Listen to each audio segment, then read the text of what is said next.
What's going on YouTube? Today I want to talk a little bit about some sneaky socialism that Elizabeth Warren and Bernie Sanders are talking about implementing. Um, and this isn't just like a normal, like, oh, Democrats are socialists. Like, I get it, we say that a lot, just like as an insult. But this, I can't uh, prescribe any other motive other than introducing socialism. Elizabeth Warren might say that she's a capitalist, and honestly, I think a lot of what she's doing is just pandering to the far left. I think she's the same neoliberal shill she's always been. But Bernie Sanders, he's a self-avowed socialist. He'll tell you as much, and he's been saying the same thing for about 50 years now. I have no reason to not believe him on it. I think he's actually a pretty honest guy, at least honest about wanting to shove the American economy into the dirt, face first and ass up. So I'll take his word at face value. But so what they're talking about doing is implementing a wealth tax, right?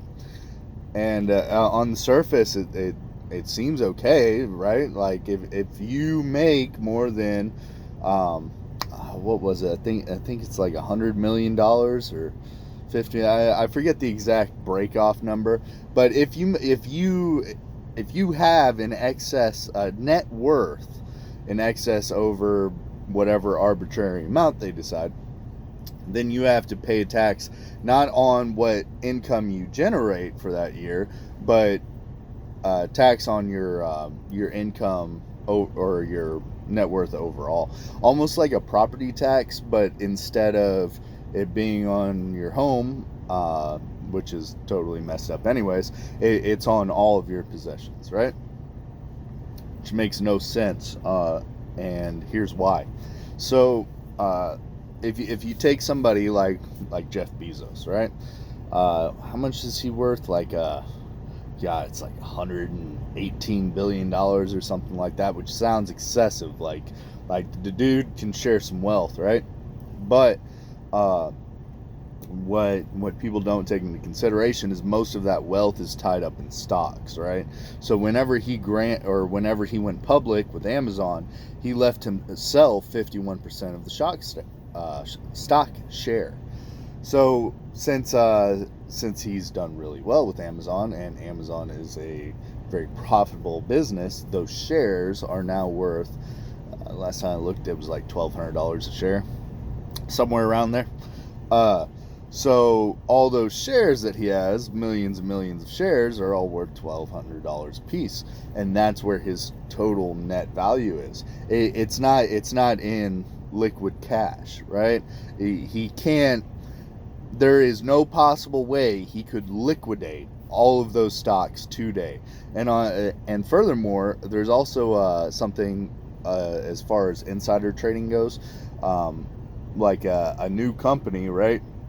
Say you're going public with your company, and you're granting yourself 51% share of the stocks. You're not allowed to offload those stocks for about 18 months.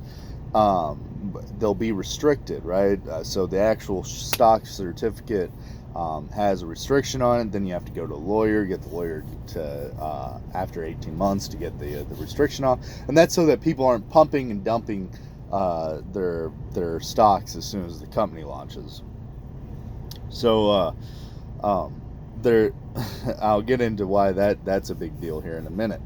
But so Jeff Bezos, right? He's got like $118 billion in stocks, and at the 8% tax that Bernie Sanders is talking about, it'd be about $15 billion in taxes a year.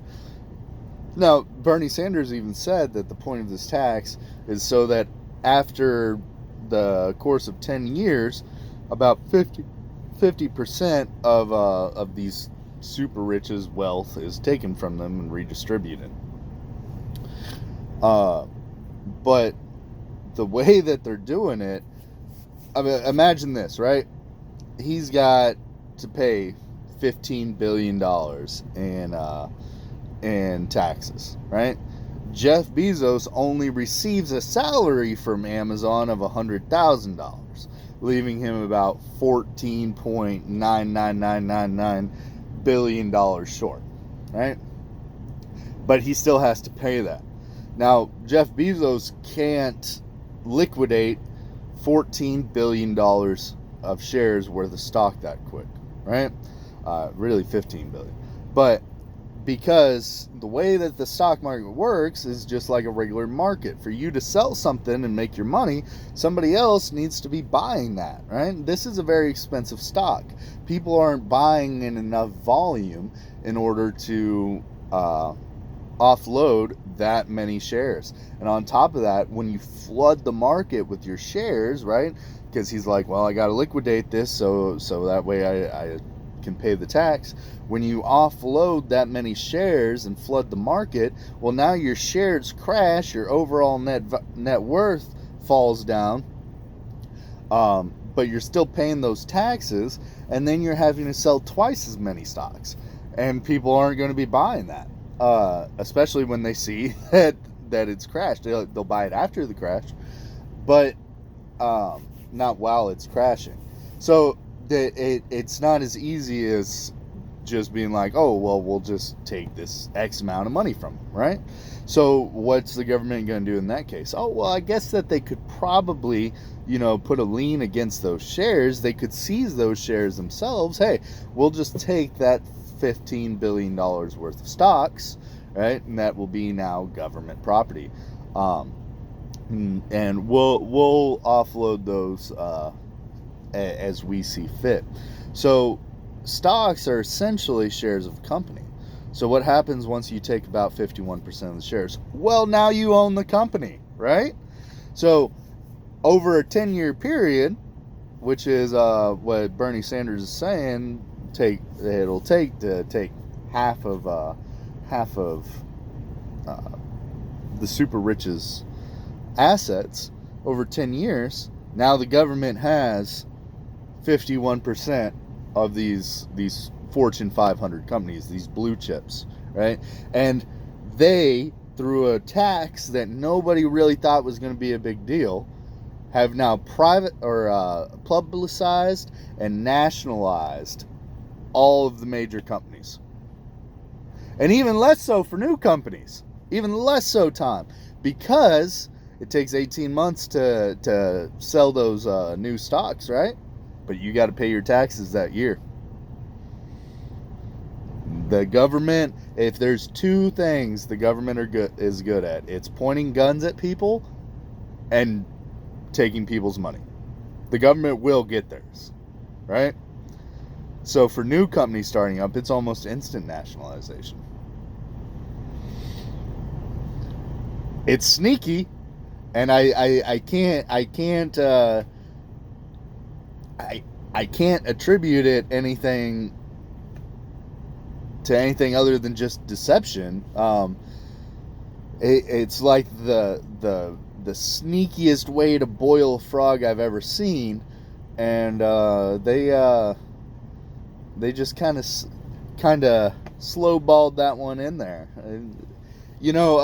I know that we talk a lot about people like Warren and Bernie being idiots, and they are so much as their ideas on economics and stuff like that. But I refuse to think that these guys are absolute blundering idiots, right? You have to know something about something to get up that high, right? To be at that level, you have to be at least a mildly intelligent individual, at least enough to manipulate people, right? They know what they're doing.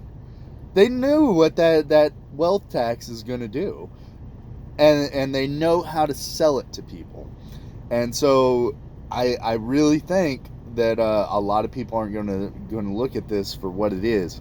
But y'all that are watching this video, get the word out there, because when you break it down to its logical conclusion, pretty crazy. So anyways, till next time, Y'all take it easy.